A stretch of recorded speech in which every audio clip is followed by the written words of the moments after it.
Hi guys, welcome back again to my YouTube channel. Glad and excited to be back here again. Welcome also to episode 4 of the LTP podcast. Let's talk perspectives. Today is an exciting episode. We have a special guest on our channel. He's a semi-professional footballer, played in the Ballers League, has a lot of experience on the pitch, off the pitch. And this episode, you know a lot about him, his football journey, and everything. Join me as I welcome Francis Mampolo. Thank you. What you saying, bro? Alright, thank you. You good, yeah? Yeah, I'm alright. Have you been as football, live, everything? Football's been alright, man. It's been a roller coaster, you know. Yeah. How it's going to how it is now, you know, like it's moving alright, but life it's good, I guess, you know. I'm living, I'm alive, thanks to God, so I can't ask for more, you know. That's good. So talk me through your journey to where you are right now. I know there's been a lot of things has happened, Ballers League, the semi-pro journey, your trials at Newcastle, and a lot of things. Just talk me through it. Like, how's it been so far? I think it's been a lot of highs and lows, and mostly lows, I would say, because you know, I've been to so many places and I've still yet to achieve my dream or my goal, I would say, which is obviously to be a professional footballer, you know. So like I started off playing football when I was a kid, and you know, watching Neymar, Ronaldo, you know, do the things what they've done with the ball. Made me just want to be like them and play like them. But obviously, it was much harder than I thought. I thought it was, you know, get into academy, play academy games, you know, impress, and then boom, let it go. And obviously, unfortunately, I didn't get the opportunity to play in academy or to be in an academy setup to, you know, get the experience and the chance to be looked at by professional coaches. But my journey really started when I joined a college program called ECA. ECA, Elite Coaching Academy. I joined them, and obviously when I joined them, I was like on my second year, and that's where my football really like started, my career started, because I met one of the coaches that were there, and then he helped me out. You know, and I got chances to go on trials, you know, like you said, Newcastle, Leyton Orient, Watford, Swansea. Just didn't really work out, so the only thing that was left, because of my age, I was getting older, was to take the non-league route. Cool. So before you joined ECA, where did you start your journey? Is there a thing where you weren't playing football, you were just playing for fun? No, I was playing for my school. Before I joined ECA, when I finished secondary school, I went to sixth form. But they were doing football as well. What sixth form did you go? Eastbrook. I went to Eastbrook in Dagenham, and I was playing football there. And then one of the kids that was obviously, I was in year 12 and they were in year 11 at the time. He was like, "Oh, I'm joining this new school program. It's called ECA." Obviously, at the time, that's when COVID hit. So basically, there was a whole year of me doing nothing, and I thought like, it wouldn't hurt if I went to the ECA training one time, and then I went. So ECA changed your life, if I may say. Talk me through the coaches there, the staffs, the coaches, the player. What was the quality like, and how did obviously they helped you to go for trials and stuff, but how was the quality like of ECA at the time? Because it was the first ever like year that they ever done it. The quality was a bit like up and down. It was a bit mixture. There was some good players, some bad players, but I think there was less students, but the quality players were able to be seen a bit more, and the people that understood football were there, and obviously the coaches, they were able to help us you know, perfect our craft and perfect what we were good at, and how we could stand out from the academy boys. How can we stand out in matches against academy teams, so that a coach can be like, "Oh yeah, like, we'll give this kid a try, we'll give him a chance to have a look at him for a bit longer." Yeah. So that was really. But the quality was, I would say it was like 50-50. Yeah, that's good, bro. So obviously you went on trial with Newcastle, Watford, and the like Swansea. So what was that thing that you were lacking at that age? Obviously you were like 18, 17 at the time. What was that thing you were lacking that just made them reject you? I'll be honest, when I went to Newcastle, you know, obviously it was a big club. Yeah. Newcastle, they were at the Premier League at the time, fighting to stay in the Premier League, innit? I think when I went there, I was nervous. I was scared. I was thinking, this is the first ever proper big academy I've ever been to, and you know. And you're a striker, so you're trying to show quality. Yeah, I was a striker. I was away from home. Not to say that affected me, but it was like it's a new surrounding. And obviously, when you go to academy, there's no like friends. I was saying in the game, like everyone will look at you like, this guy's coming from my spot. So obviously no one's going to treat you and be like, oh my God, calm, but so no one's going to show you the way. And I felt like what I was also lacking was the understanding of the game, like what was needed for me. Because obviously I was so raw. I haven't not been in academy or like having the coaching of academy coaches teaching me the basics and whatnot. I was raw, so I didn't really have the basics or the better understanding that, I have to do this as a striker, do that, you know, like make certain runs, hold up the ball, you know. I feel like I still lack the understanding of football, you know, as a whole. So I think that's why it didn't work out with most of the academies that I went to. Yeah, so they just told you off, you're not good enough to play, or that it was basically like, I mean, it was pretty obvious because they gave me a 2-week trial, but like, I feel like they knew. They made the decision confirmed after like 2-3 training sessions. I'm sure now they see you, they've seen the level you are, like Ballers League and a lot of the things you're doing. Has any of them coaches reached out to you or saying something like, I wish I knew I would have signed you or something? Nah.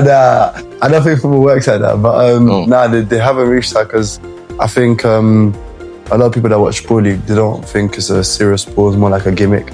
So I don't think a lot of academies or professional teams will take it as serious because you're only playing, it's 6-sided, 30 minutes on a Monday. So it's like, is there really something that you could judge a play off? Because, you know, it's small-sided. Anyone can play one small-sided. It's all about 11 side. That's where you want to succeed. So I don't think anyone takes it as serious. And there hasn't been anyone like me. So you finished with ECA and then you started playing semi-pro football, non-league. What was the first team you signed for? It was West Side.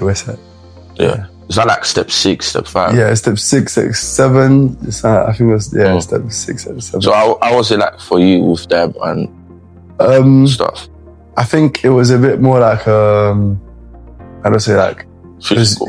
Like physical. Like I never really struggled in the physical side. It was more like a new thing because obviously being around grown man, you take the sport much more seriously because they're playing to get paid and they're playing to, you know, like obviously every point means something to them. Whereas I'm a child coming to the environment thinking I'm just here to have fun. You know, like there's not much pressure on me.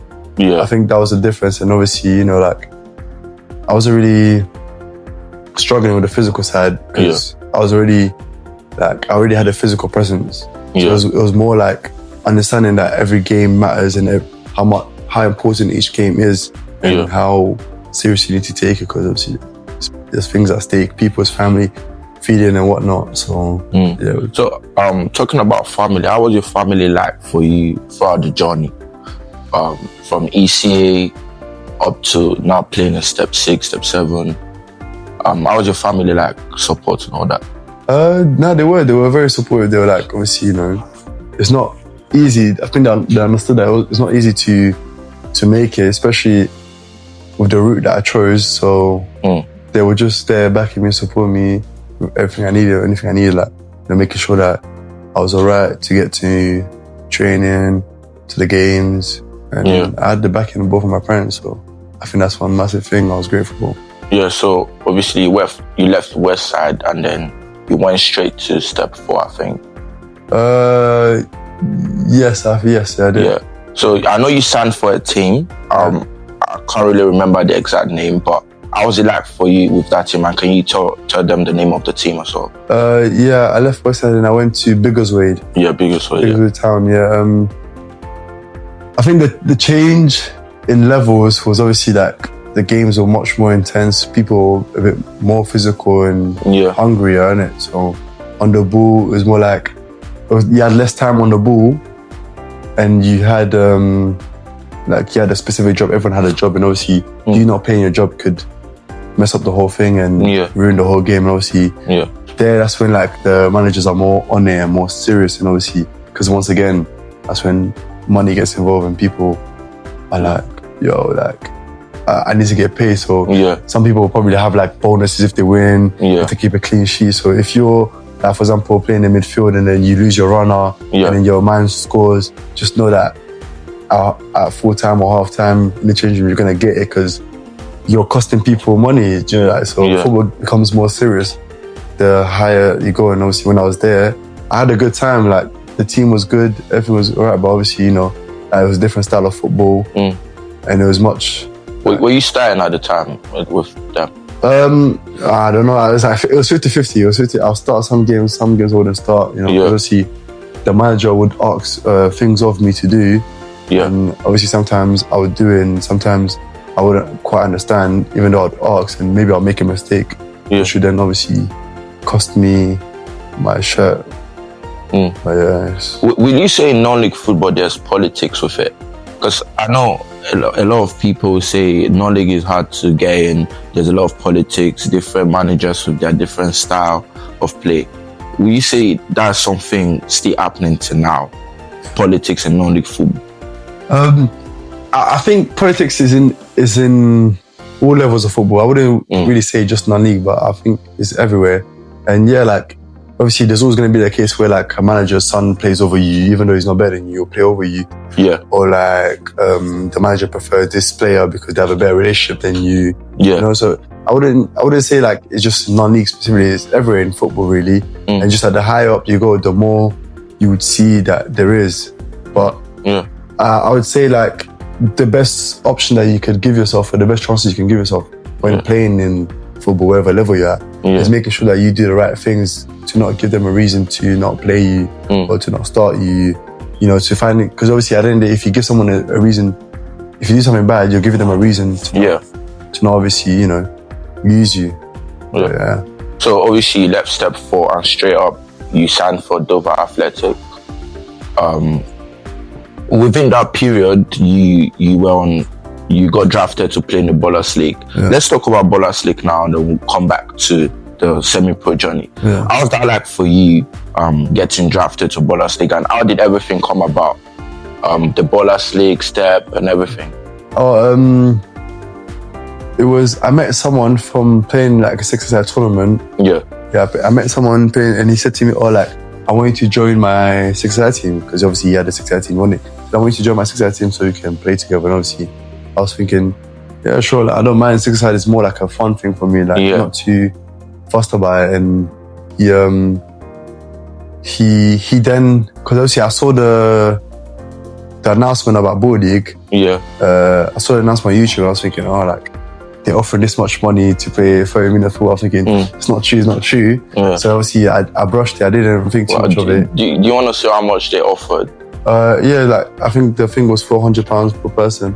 And then obviously they were saying that that's £400 per person. I was thinking everyone's thinking there's no way they're gonna pay you £400 to play 30 minutes of football, or even less than that. So I didn't think much of it. And then obviously when it came closer to the dates, there was a trial in West London, and obviously the guy that I met, he was like to me, they are looking for players in the UK. Do you want to go to the trial? I said, yeah, sure. I've got nothing better to do. Why not?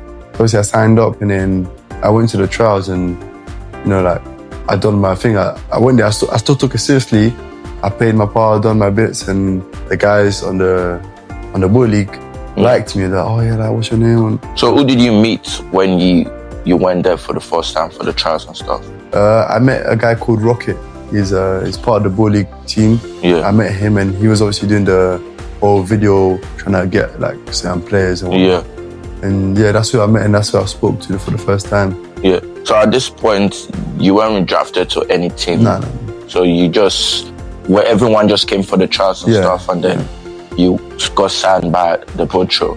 How was that like for you, signing with them? It was good. I mean, I didn't think I was even gonna get drafted. Like when I went to the draft in person, I was seeing people say the names, and I wasn't hearing my name, so I was thinking, oh, that's not like I'm not gonna get drafted. Thinking because obviously people tell me, oh yeah, like you might. I was thinking, oh no, like I'm seeing less people. I'm not seeing my name, and then God willingly, I got drafted by Deportivo, Michael Richards, and that was. So he watched your clips and he probably liked you. He said, I want this guy to be on my team.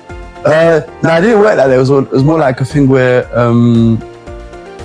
Boy League like would rate you 5 stars. Like it was 5 stars. If you get 5 stars, that means that you're a really good player. And obviously it was 4, 3, and then I think Boy League rated me like a 4-star. Yeah. And then obviously the coach that was there, because obviously Michael Richards is the manager. The coach that was coaching Deportivo, he apparently was at the trials that day. Yeah. And he saw me play. He said, I saw you play and I like the way you play. And obviously he's the one that told them that about me, and then they decided to draft me. And I joined Deportivo. What was your relationship like with Michael Richards? Like, you say you're very close with him. Do you still keep in touch and stuff? Yeah. Like Michael Richards, I think when I first met him, I thought he was gonna be like, oh wow, like like distant. But he came. He was so friendly to everyone. Talking to everyone. He was being like just like a normal guy, like talking to you on a respectful level. And I think that's what made us bond more, because like we were like clicking so easily, and obviously on the pitch, he would celebrate his full energy, everything. It was really cool, because like someone that's been playing in Premier League, that's on TV 24/7. Like I never thought like I could ever meet him, like he's someone big. Yeah. And I had the opportunity to be around him for 11, 12 weeks and speak to him. You met with a lot of people, so players like John Terry and So, obviously you played with them, but you were one of the best players in Ballers League, season 1 and season 2. We can see from stats, from everything. How was that like for you, knowing the fact that I actually did well in this competition? How was that like for you as a person? And did your friends or family members speak about the whole thing to you? I mean, personally for me, it was a thing where like, at first, there was a bit of nerves when you play your first game. But after I scored my first goal, it felt easier, because then I just felt at home or at peace. It was like, there's nothing in my head, it's just a ball at my feet and just let me express myself. And I think that's what I've done really well in season 1. I was able to express myself to my full ability, and obviously, people saying that I did it right. I think I did it right. I think I could have done more. Obviously, we could have went all the way and won it. It was unfortunate how the final ended, but my family, my family was, they were more like saying to me, oh, you could have done this. Well, they were coming to watch it. My family were coming to watch, but they were more like telling me what I could have done better to, score more and to do that. So they were really supportive. So right now, I know you're not drafted for season 3. Or what happened? What changed? Like, why didn't you want to continue with policy? I wouldn't say I didn't want to continue. I think it's more like just change, really. Like change was needed. Yeah. And so are they the ones who tell you have to go, or you decide to leave yourself? Yeah, you decide. Obviously, they're gonna ask you like why or whatnot. And I think everyone has their reason as to why. And I feel like it's time for a change, try something new and different, really. But what was your reason to? I just wanted to change. I just wanted to try something new. Now I felt like being at Deportivo was good, but I wanted to do something completely different. I mean, every season we always see in your face, we always see you balling out, we always see you in among the players of the whole tournament. So like, it was good also that you had to call it a quit, so we can all see other people, see their level of play and stuff. But I know it was during your period with Ballers League, you got signed to Dover Athletic. Yeah. Was there any relationship with Ballers League and your signing with Dover Athletic? No, there wasn't at all. So you just you have an agent, right? No, I wouldn't say I have an agent. So if you don't have an agent, how do you leave from step 4 all the way to step 2? It was more like just a coach. Like a coach saw me play. He said, Yeah. I like the way you play, and then obviously like there's how do you create that? Dover happened to see me play one of the games, and they were like, "Oh, like we like you, like come down and like train with us, and we go from there." And obviously that's how it worked, and Yeah. So you got signed for Dover. I know you were buzzing because Dover step 2. I was the whole thing like for you. Your personally, how did everything affect your own life? I mean, it didn't really like have an impact on my life like that, but it was more like a thing where like I've now got the platform where I could really chase the dream or chase what I really wanted to do, which is obviously play 11-a-side football. Yeah.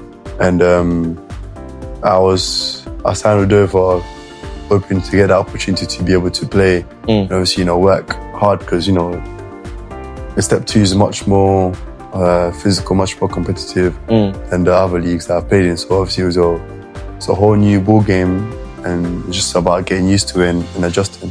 Yeah. So you played with them for a bit, and then you got loaned to Chatham Town FC. Yeah. How was that like for you in Chatham?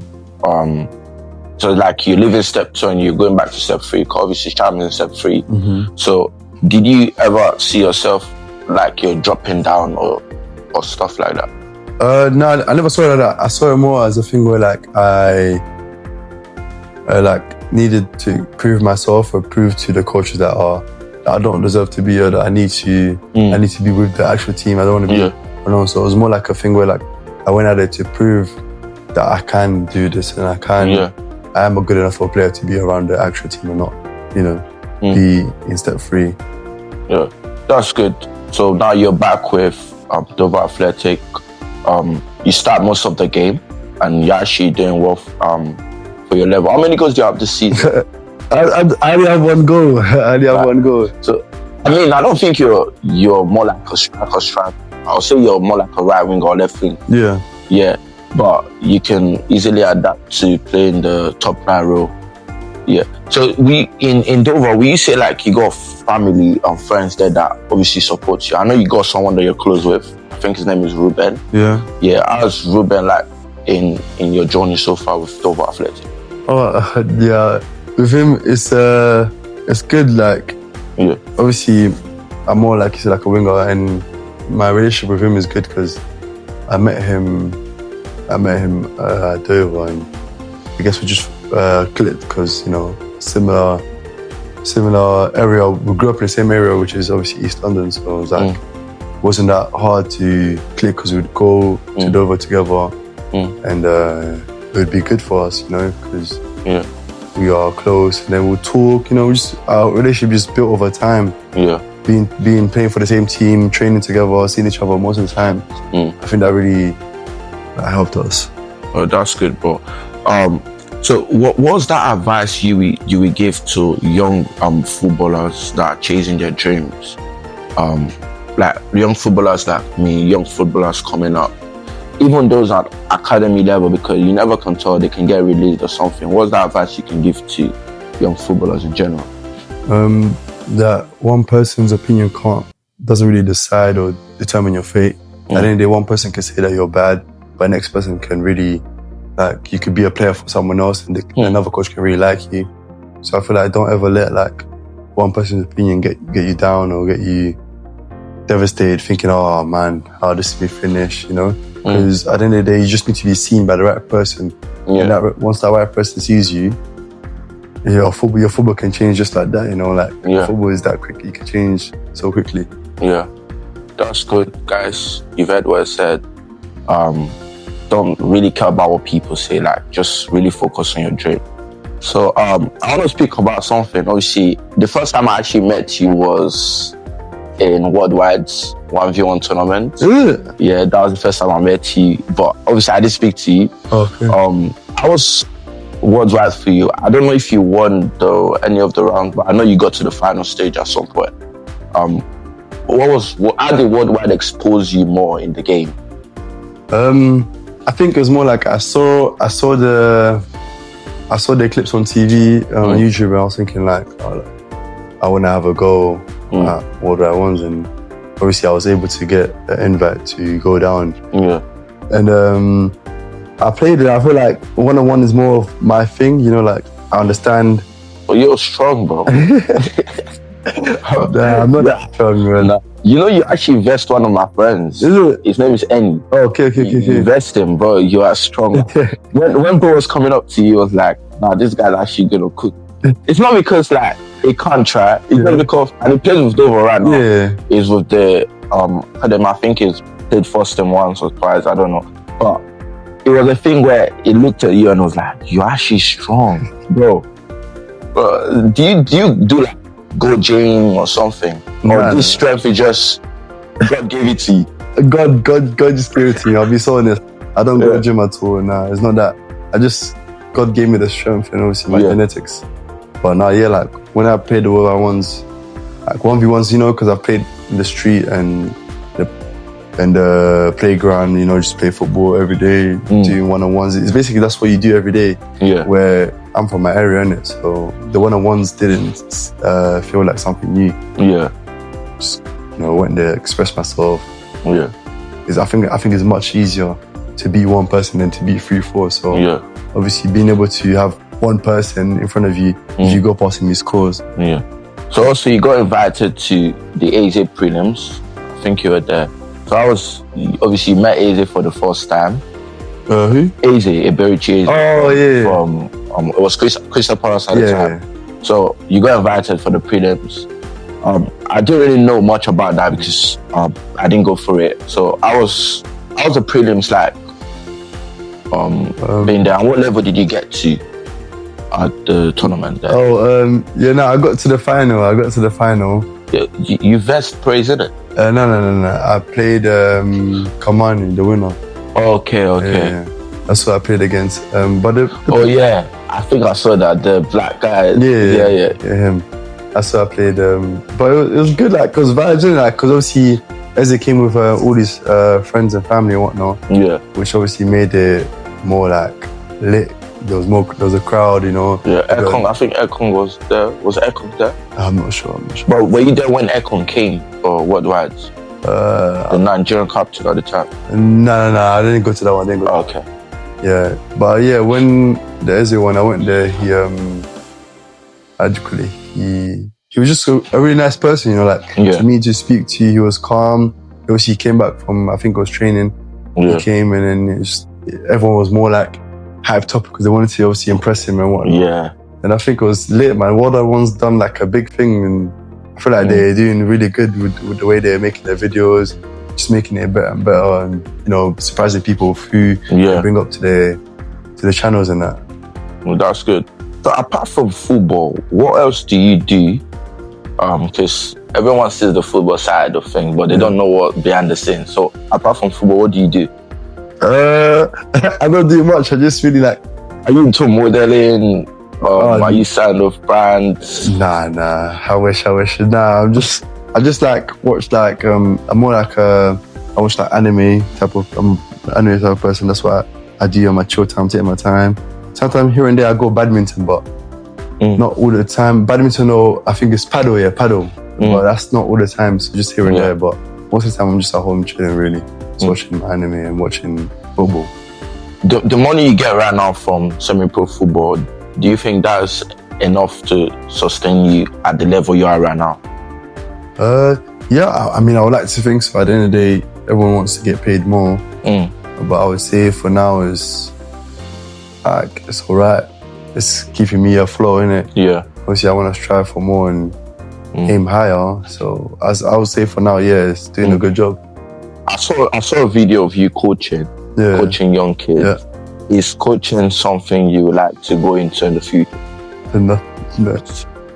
Yeah, coaching is something I want to do in the future. So I have no interest in doing coaching at all. So you just doing it like, for now? Yeah, no, I was just helping out a friend. He asked me to help him out, and that's what I did. But coaching is not for me. I just don't have the love for it the way everyone else does. So if you decide to leave football today, what's that thing that you're going to? Music? You have music hidden, like we don't know. Nah, no music. I don't know. I think I'll just be a normal guy. You rap for vibes, you know. Nah, far from it. I can't do that. Music now, I would say. I actually don't know. I don't know. Maybe content like gaming and stuff on Twitch. Yeah, maybe content. Maybe like, maybe streaming actually. Yeah, because maybe I'm waiting for a GTA 6 to come out, and I'll say that probably. So I know you're from Congo. Yeah. So has there been any relationship with you and your national team? Maybe on the 21s call up or first team? Was there anything like that happened before? And with Congo, I think it's a lot more harder than that. I think you have to be established or like have played a certain level of football to be getting the call up and that. So there's been no communication with me and Congo international team really. Apart from Congo, are you a citizen of any other country? No, it's fully Congolese.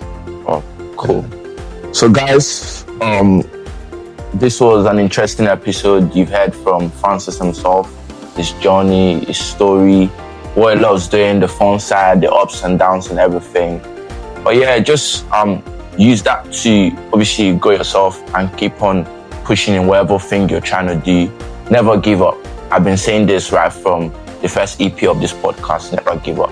Keep on grinding, keep on enjoying whatever you're doing. Is there anything you want to say to my viewers before we end the podcast? Like just wherever you put your mind to it, make sure you stick to it and go do it 100%. Like don't go into something half-hearted. If you want to do something, give your all, because that's the most you can do, and then the rest you leave it to God. Yeah. So guys, follow him on all social media platforms. Francis Mampolo is his name. On Instagram, I believe so on Snap as well. Or what's your Snap handle? It's the same. Okay, yeah, Francis Mampolo on every socials. Go watch his clips also on YouTube and Ballers League, balling out. And yeah, just see a bit of him. Enjoy him, bro. He's a great player, strong, athletic. And yeah, that should be all about episode 4. Don't forget as well to subscribe to the YouTube channel. Subscribe to all our social media platforms, TikTok at Let's Talk Perspective, Instagram the same thing at Let's Talk Perspective, and obviously on YouTube, just subscribe down below. Yeah, and stay tuned for the next episode. Love. Thank you very much, man. Yeah.